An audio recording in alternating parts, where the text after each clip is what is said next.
நீக்கு 96 Raja Rani lover love today Tata காற்று வெளியிடை ஆதித்ய வர்மா பியார் பிரேம காதல் குட் நைட் குடும்பஸ்தன் ஓமை கடவுளே திருச்சிற்றம்பலம் ரோமியோ ஜூலியட் காதலுக்கு மரியாதை விண்ணை தாண்டி வருவாயா அங்காடி தெரு. இப்போ எதுக்கு நான் இந்த படம் பேர் எல்லாத்தையும் லிஸ்ட் போட்டு சொன்னேன் அப்படின்னா, இந்த எல்லா படத்துலையும் நான் காமனா பார்த்த விஷயம் வந்து இந்த படம் எப்படி சினிமா லவ் அப்படிங்கிற ஒரு கான்செப்டை சொசைட்டியில் இம்பேக்ட் பண்ணியிருக்கு அப்படின்றது. ஃபார் எக்ஸாம்பிள் வந்து இப்போ ஒரு பையன் இருக்கான், அந்த பையன் வந்து ஒரு பொண்ணுகிட்ட ப்ரப்போஸ் பண்ணணும் அப்படின்னு நினைக்கிறான்னா, நான் அந்த ரெமோ படத்தில் வர மாதிரி ப்ரப்போஸ் பண்ணணும் அப்படின்னு வந்து சொல்றது. இல்லைன்னா ஒரு பொண்ணு வந்து எனக்கு ரெட் ஃபிளாக் பையனே வேணாம் அப்படின்னு கேட்டால், எப்படி ரெட் ஃபிளாக்னு சொல்ற அப்படின்னா, இந்த ஆதித்ய வர்மா படத்துல வரா மாதிரி, இல்ல இந்த காற்று வெளியிடை படத்துல வரா மாதிரி, அந்த மாதிரின்னு சொல்லிட்டு ஒரு ரெஃபரன்ஸ் எடுத்து சொல்றதுக்கு. இன்னொன்னு, இந்த சொசைட்டில லவ் அப்படிங்கிற ஒரு கான்செப்டையே வந்து அதிகமா இம்பாக்ட் பண்ற விஷயமா தான் நான் சினிமாவை வந்து பாக்குறேன். இது எந்த அளவுக்கு நல்லா போகுதுன்னா, சினிமா வந்து ஒரு பாசிட்டிவான விஷயத்தை இன்ஃப்ளூயன்ஸ் பண்ற வரைக்கும் ஓகே. ஆனா ஒரு சில இடத்துல படத்துக்காக ஒரு தப்பான விஷயத்த இன்க்ளூட் பண்ணி, அப்படி இல்லைன்னா நேச்சுரா நடக்க இருக்கக்கூடிய ஒரு விஷயத்த நேச்சுரலா அது இப்படிதான் நடக்கும், ஆனா நான் சினிமாக்காக இப்படி ப்ரொஜெக்ட் பண்றேன் அப்படின்னு டைரக்டர்ஸ் யூஸ் பண்றத ஆடியன்ஸ் அதை பார்த்துட்டு தப்பா எடுக்கிறப்போ அதுல வந்து பிரச்சனை வரும் அப்படின்னு வந்து நான் நினைக்கிறேன். ஸோ அதுல நான் கவனிச்ச ஒரு 2-3 விஷயத்தை தான் இன்னைக்கு நம்ம இந்த பாட்காஸ்ட்ல வந்து பார்க்க போறோம்.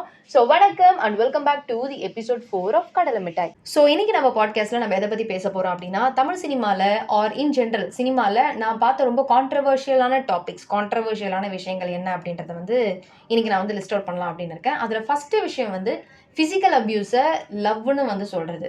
அதாவது 2 பேரும் மாற்றி மாற்றி தெருவில் வந்து ஹே அப்படின்னு மாற்றி WWF விளையாடிட்டு அடுத்த நாள் காலையில் எந்திரிச்சு நாங்கள் சண்டையாக போட்டோம், சும்மா பேசிக்கிட்டு தான் இருந்தோம் அப்படின்னு சொல்லிட்டு எதுவுமே நடக்காத மாதிரி போகிறது அப்படிங்கிறது என்னை பொறுத்த வரைக்கும் ரொம்ப தவறான செயல். சப்போஸ் நீங்கள் கேட்கலாம், உங்களுக்கு வந்து பேரண்ட்ஸ் இல்லையா, உங்கள் பேரண்ட் வந்து உங்களை அடிக்க மாட்டாங்களா? அப்போ உங்களை அப்பா அம்மா அடித்தா பரவாயில்ல, உங்களுக்கு வந்து லவ்வர் கணவர்னு ஒருத்தர் வர்றப்போ அவங்க அடித்தா மட்டும் உங்களுக்கு வலிக்குதோ அப்படின்னு கேட்டிங்கன்னா, நீங்கள் நல்லா யோசிச்சிங்கன்னா தெரியும், பேரண்ட்ஸ் வந்து ஒரு கட்டத்துக்கு மேலே பசங்களை அடிக்க மாட்டாங்க. ஒரு 20 வயசு 21 வயசு ஆகுது அப்படின்னா மோஸ்ட்லி எல்லார் வீட்லேயும் அடிக்க மாட்டாங்க.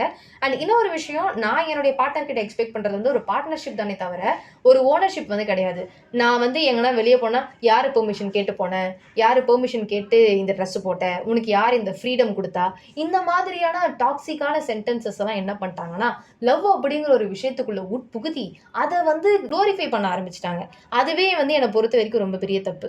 நான் வந்து சொல்றது சும்மா இந்த விளையாட்டுக்கு வந்து தட்டி பேசுறது, அடிச்சு பேசுறது, இதெல்லாம் நான் மென்ஷன் பண்ணலை.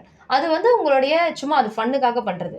ஆனா 2 பேரும் பயங்கரமா ஒரு பிசிக்கல் அபியூஸ்ல வந்து இன்வால்வ் ஆகி 2 பேரும் மாத்தி மாத்தி அடிச்சுக்கிட்டு அது வந்து ஒரு பெரிய விஷயமே இல்லாத மாதிரி அடுத்த நாள் காலையில எந்திரிச்சு ப்ரொசீட் பண்றது அப்படிங்கிறது உங்களை பாதிக்குதோ இல்லையோ, ஆனா உங்க வீட்டுல வளரக்கூடிய அந்த சின்ன குழந்தையை பாதிக்கும்.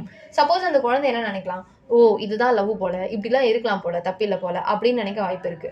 ஆர் அந்த குழந்தைக்கு இந்த சம்பவமே ஃபியூச்சர்ல ஒரு பெரிய சைல்ட்ஹுட் ட்ராமாவை கொண்டு வரதுக்கு நிறைய சான்சஸ் இருக்கு. ஸோ அந்த மாதிரி பண்ணாதீங்க. அடுத்து 2வது கான்ட்ரவர்ஷியலான விஷயம் நான் எதை பார்க்குறேன் அப்படின்னா, சினிமா பாட்டுல கடவுளே, அதாவது இந்த பசங்களா இருந்தா அவங்கள வந்து எரிமலை, சிங்கம், புலின்னுலாம் சொல்ல வேண்டியது. அதுவே வந்து பொண்ணுங்களா இருந்தா அவங்கள வந்து முயல்குட்டி, மான்குட்டி, மயில்குட்டி, அதுக்கப்புறம் நிலா, சக்கரை கட்டி, இஷ்டத்துக்கு பிடிச்சதுக்கு எல்லாத்துக்கும் ஒரு பேர், இந்த பொண்ணா இந்த பேர்லாம் போட்டுக்கோ நல்லா இருக்கும் அப்படின்னு சொல்லிட்டு கொடுக்குறது. இது கூட எனக்கு ஆனால் பிரச்சனையா தெரில. எப்போ வந்து எனக்கு இது கொஞ்சம் கான்ட்ரவர்ஷியலாக தெரிஞ்சது அப்படின்னா, ஹீரோ இருக்காங்க, ஹீரோயின் இருக்காங்கன்னு வச்சுக்கலாமே. சினிமாவோடைய பியூட்டி ஸ்டாண்டர்ட்ஸ் படி, again I'm repeating this line, சினிமாவோடைய பியூட்டி ஸ்டாண்டர்ட்ஸ் படி அழகு அப்படிங்கிற ஒரு விஷயத்தை எப்படி வந்து நிர்ணயிச்சிருக்காங்களோ, அதுக்கு அதில் ஹீரோயினை விட ஒரு பங்கு கம்மியாக இருக்கிறவங்கள தான் ஹீரோயினோட ஃப்ரெண்டாவோ இல்லை அந்த படத்தில் ஒரு கமெடியனாவோ அந்த காமெடி ரோலுக்கு சூஸ் பண்ணுறவங்க வந்து இருப்பாங்க. இதை விட கொடுமையான விஷயம், ஒரு காமெடி அந்த கமெடியன் ரோலுக்கு ஒருத்தரை கொண்டு வராங்க அப்படின்னா அவங்கள வந்து பாடி ஷேமிங் பண்ணுறதோ இல்லை அவங்கள வந்து புல்லி பண்ணுறதோ ரொம்ப காமனான ஒரு விஷயமா ரசிக்கக்கூடிய ஒரு பொருளாக மாறிடுச்சு. ஏன் ஹீரோயின்னா எப்பயுமே வந்து உங்களோட ஸ்டாண்டர்டுக்கு சினிமாவோடைய ஸ்டாண்டர்டில் இதுதான் அழகு, அப்போ இவங்க தான் ஹீரோயினாக இருக்கணும் அப்படின்னு வந்து ஏன் ஃபிக்ஸ் பண்ணணும்? நான் ஏன் இப்படி கேட்குறேன்னா, இப்போ அழகு அப்படிங்கிறது ரொம்ப சப்ஜெக்டிவான ஒரு விஷயம். அதாவது என் கண்ணுக்கு ஒருத்தர் அழகாக தெரியுறாங்க அப்படின்னா, என்னோட ஹோல் ஃப்ரெண்ட்ஸ் கேங் ஆர் என் ஹோல் காலேஜுக்கு இல்லைன்னா இந்த உலகத்துக்கே வந்து அவங்க அழகாக தெரியாமல் இருக்கலாம், ஆனால் அவங்க என் கண்ணுக்கு வந்து அழகாக தெரிவாங்க. இதுதான் அந்த பியூட்டி அப்படிங்கிற ஒரு விஷயத்தோட அழகான விஷயமே இதுதான். ஆனால் தமிழ் சினிமா என்ன பண்ணுறாங்கன்னா, இதை ஆப்ஜெக்டிஃபை பண்ணுறாங்க. ஆப்ஜெக்டிஃபைனா ஒரு ஹீரோயின் எடுத்துக்கிட்டியா, ஓகே ஃபைன், நீ ஃபேஸ் ஸ்கின் தான் இருக்கணும், முடி இவ்வளோ தான் இருக்கணும், ஓகே ஃபைன், ஸ்ட்ரக்சராக இருக்கியா, சூப்பர். நீ ஒரு இப்போ heroine material, okay done, go ahead அப்படின்ட்டு அனுப்பி விடுறது வந்து எந்த விதத்துல சரின்னு எனக்கு தெரியல. இது எல்லாத்தையும் கூட நான் மன்னிச்சு விட்டுருவேன். இதெல்லாம் கூட ஒரு விஷயம் இல்ல. இப்போ ரீசெண்டா ஒரு படம் வந்துச்சு. இது வந்து ஒரு தமிழ்நாட்டுல எடுத்த ஒரு படம். அந்த மூவியோட கதை எல்லாமே southern part of Tamil Nadu base பண்ணி தான் இருக்கும். அந்த கதையில அந்த ஃபிலிமை நீங்க எடுக்கிறீங்க. அதுக்கு ஏன் நீங்க வெஸ்டர்ன் கல்ச்சர்ல இருந்து ஒரு ஹீரோயினை கூட்டிட்டு வந்து அவங்களுக்கு தமிழ் ஹீரோயின் மாதிரி மேக்கப் போட்டு அவங்கள ஏன் நடிக்க வைக்கணும்? இவங்கள விட்டுட்டு நீங்க ஏன் அவங்கள போய் கூப்பிடணும்? ஏன் இந்த மாதிரி பண்ணணும்? அப்படிங்கிறதுமே என்னை ரொம்ப மனசுக்கு ரொம்ப கஷ்டப்படுத்துற ஒரு விஷயமா இருக்கு.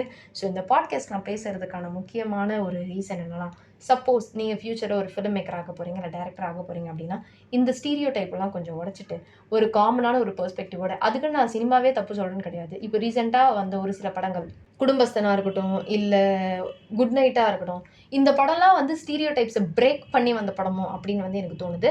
நிறைய படங்கள் வந்து மூவியோடைய கதையில் வந்து கான்சென்ட்ரேட் பண்ணியிருக்காங்க. அதை நினைக்கிறப்ப எனக்கு ரொம்ப சந்தோஷமாக இருக்குது. So future directors or future film makers or cinematographers, நீங்கள் இந்த பாட்காஸ்ட் கேட்டுட்டு இருந்தீங்கன்னா தயவு செஞ்சு இந்த மாதிரி ஸ்டீரியோ டைப்ஸ் எல்லாம் உடைச்சிட்டு ஒரு ஃப்ரெஷ் பெர்ஸ்பெக்டிவோட கதையில் கான்சென்ட்ரேட் பண்ணி மூவி கொண்டு வாங்க அப்படின்னு கேட்டு இன்னைக்கு நம்ம கடையை சாத்திக்கலாம். இதே மாதிரி இன்னொரு பாட்காஸ்ட்ல வந்து மீட் பண்ணலாம். Until then, this is Jamuna signing off. You're listening to the episode 4 of கடலை மிட்டாய். Tada, bye bye, take care.